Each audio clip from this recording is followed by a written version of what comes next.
Bonjour à tous, j'espère que vous allez bien. On se retrouve dans cette nouvelle vidéo pour des conseils, des astuces pour réaliser un coulis rapidement. Alors dans beaucoup de mes tutos, j'utilise du coulis à base de Fimo et de Fimo liquide et beaucoup me demandent comment je le fais parce qu'il y en a plein qui n'ont pas la patience, qui arrivent mal et qui pensent ne pas savoir faire alors qu'en fait il y a plein de petites astuces pour réussir son coulis. Donc si jamais vous galérez, cette vidéo est faite pour vous. Donc j'espère que cette vidéo va vous plaire, je vous souhaite bon visionnage. Vous allez déjà sélectionner la couleur que vous souhaitez pour la transformer en coulis. Donc moi j'utilise de la couleur vanille et vous voyez que ma pâte est assez dure, assez rigide. Donc il faut ramollir cette pâte pour que ça devienne du coulis.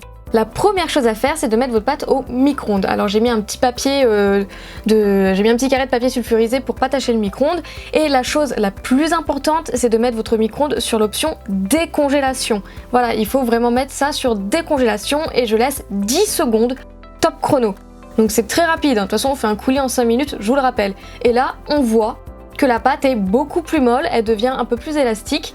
Mais c'est pas assez mou encore. Donc pour ramollir rapidement, je vais utiliser de la crème hydratante. Oui, alors là vous avez plein de conseils un peu what the fuck dans cette vidéo. Donc là j'utilise de la crème hydratante de la marque Nivea, mais peu importe la marque. Toutes les marques de crème hydratante fonctionnent. Donc j'en mets quand même généreusement et là on va se salir les doigts. C'est une étape très salissante, mais vous allez voir que ça ramollit la pâte assez rapidement. Donc elle est encore un petit peu tiède du micro-ondes, donc en rajoutant de la crème et en malaxant bien, elle devient, genre en 2 minutes à peine, toute molle et élastique. Là vous voyez, on dirait un peu du chewing-gum.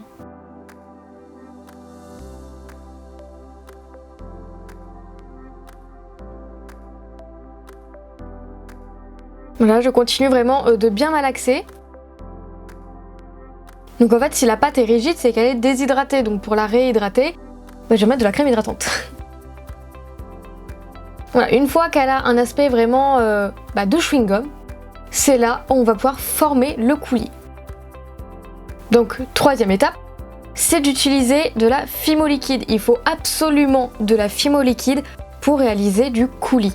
Donc en fait, là, j'étale ma pâte et je viens mettre de la Fimo liquide. Donc là, j'ai enlevé le bouchon pour que ça coule plus vite parce que j'en veux en mettre généreusement. Pour faire un coulis, moi personnellement, je mets en général moitié de Fimo dur et moitié de Fimo liquide pour la quantité en fait. Donc voilà, je viens recouvrir la pâte sur la Fimo liquide et pour éviter de trop me salir les doigts non plus, là je viens utiliser une petite spatule. Donc là j'utilise une petite spatule en plastique pour la Fimo, mais si vous n'en avez pas, vous pouvez par exemple utiliser le dos d'une cuillère ou le dos d'une fourchette pour réaliser le mélange. Voilà, et en fait comme pour la crème, je viens mélanger les deux. Donc si jamais vous posez la question, je fais mon coulis sur une plaque de carrelage parce que c'est très facile à nettoyer. Si vous n'avez pas de plaque de carrelage, vous pouvez réaliser le coulis sur du papier sulfurisé, ça fonctionne très bien également. Donc là je mélange. Je remarque que mon coulis n'est pas assez liquide à mon goût, donc je rajoute de la Fimo liquide.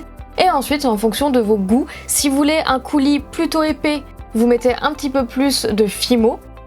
Et si vous voulez un coulis un petit peu plus liquide, vous rajoutez un peu plus de Fimo liquide. Donc voilà, j'aime bien, moi personnellement, avoir un coulis assez liquide. Donc j'en rajoute encore. Pour stocker mon coulis, je mets ça dans des verrines en verre. Tout simplement parce que la Fimo ne mange pas le verre, donc ça va pas détériorer le contenant. Donc voilà, je trouve ça très pratique.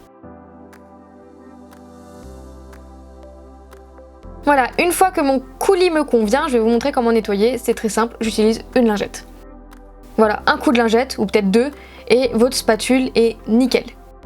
Si jamais vous utilisez le dos d'une cuillère ou le manche d'une fourchette, n'oubliez pas de mettre le lave-vaisselle quand même après. Ensuite, pour nettoyer la plaque de carrelage, la lingette également, et comme vous le voyez, la plaque de carrelage se nettoie vraiment très bien. Ensuite, pour conserver le coulis, je viens quand même nettoyer la verrine.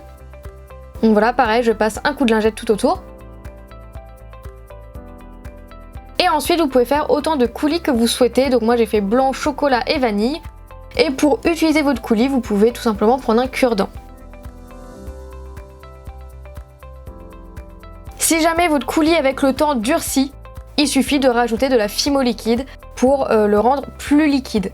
Et Et pour le conserver, je viens refermer les verrines avec du papier aluminium et ça se conserve super bien, ça ne prend pas une poussière et comme je vous l'ai dit, vous n'avez plus qu'à rajouter de la Fimo liquide si vous voulez votre coulis plus liquide. Et voilà, maintenant vous n'avez plus d'excuses pour ne plus faire de coulis vous-même. Donc j'espère vraiment que cette vidéo vous aura été utile. En tout cas, je fais pas de gros bisous et on se retrouve bientôt pour une prochaine vidéo. Salut!